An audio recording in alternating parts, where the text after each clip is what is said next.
Hey everybody, welcome back to another edition of Whatcha Readin. People ask me all the time, as a big time professional, world renowned, world celebrated comic book writer, known wherever he goes. I can't even walk down the street anymore. No one will stop me, ask me about the creation of Bane. Uh, but seriously, people do ask me, as a writer, what do you read? What do you read when you're not writing? And so here I am to give you my 2 cents. I just finished this book, Conspirata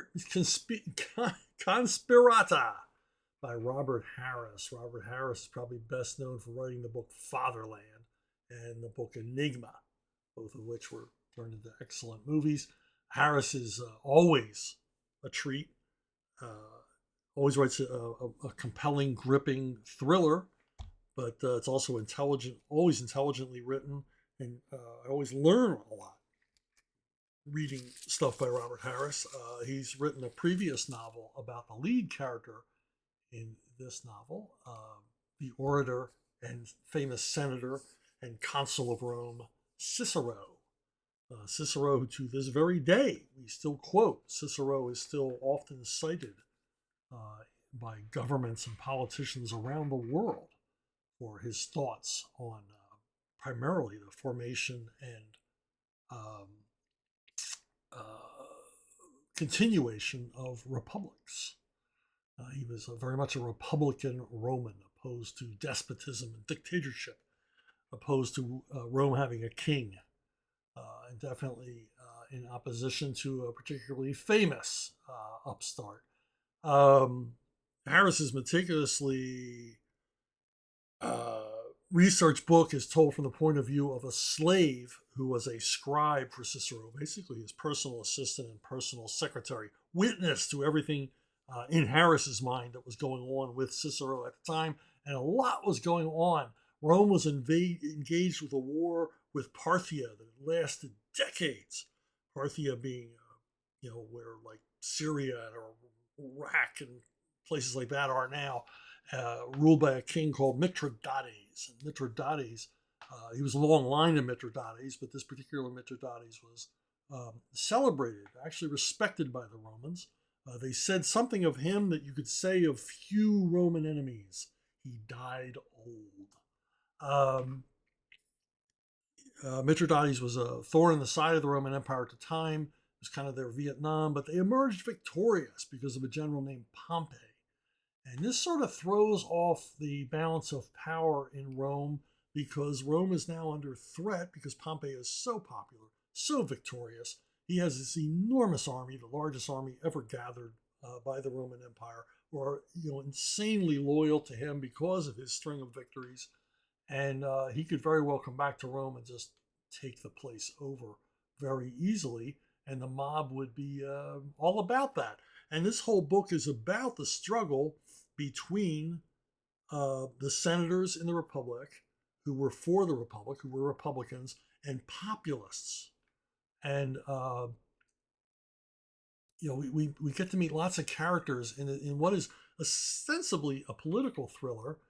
We get to meet Cato, who another Roman senator and philosopher still quoted today, arch libertarian Cato, uh, who and so much of this book we because politics are eternal, we and human nature has not changed since the time of the Romans.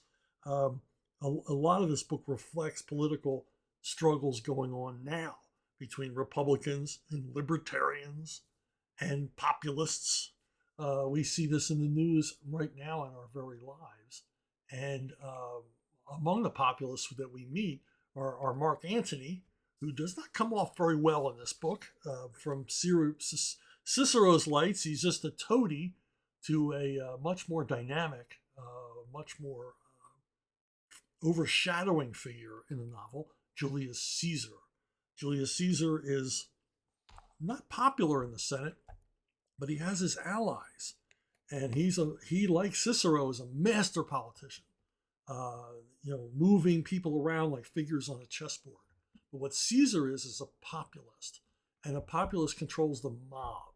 And if you control the mob, you're a dangerous political figure, because we're talking about Roman politics. I usually have no time for political thrillers because there's no real consequences. One side wins, one side loses the election. Who cares?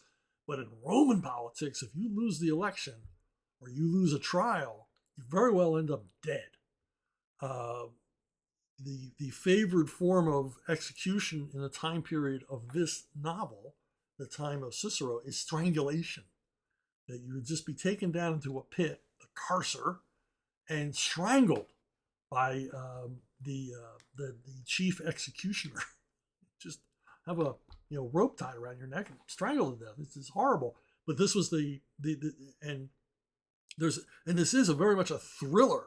Through much of the novel, Cicero and his family, their lives are in danger because of the political enemies that they've made, and Cicero's managing to move himself through this minefield of alliances and grievances and enemies, and to try to do what he felt was best for Rome. But of course, he's a man, he's a human, he's flesh and blood, and so often his decisions benefit himself. And a lot of the conflict in the novel is, will he just succumb to being just another corrupt politician, or will he continue to hold on to his principles, even though they might end up getting him strangled or crucified or simply murdered in his sleep by the mob? And it's a hell of a book. It potentially, this could be a very dry ball book of just people yapping and talking and everything else. And the dialogue and talking in the book is fantastic.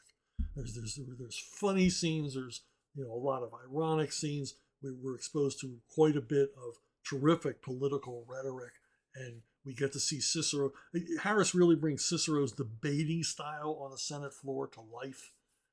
Gestures and phraseology and tactics still used by politicians to this day are on display here, and just a fantastic read. I would recommend any book Harris wrote, but I would definitely recommend Conspirata